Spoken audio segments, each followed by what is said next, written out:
Vapery sa často boja namiešania likvidu a my si teraz ukážeme, že je to naozaj jednoduché. Ako použijeme Shake and Vape?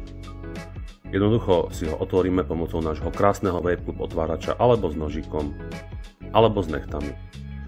Nalejeme tam boostery pre nikotín. Ja chcem 6, takže 2 boostery. A teraz to už len dolejeme doplna bázou. Šup. A máme hotovo. Je to naozaj takéto jednoduché. Máme 60 ml likvidu. Necháme hodinku postať a môžeme vapovať. A ako namiešame likvid z arómy? No úplne rovnako.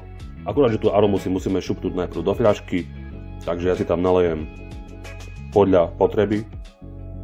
A keďže tá fľaška je dvakrát taká veľká ako predtým, potrebujeme 4 boostery pre 6. Šupnem tam 4 boostery, dolejem to doplna bázou a mám hotovo. Je to naozaj takéto jednoduché.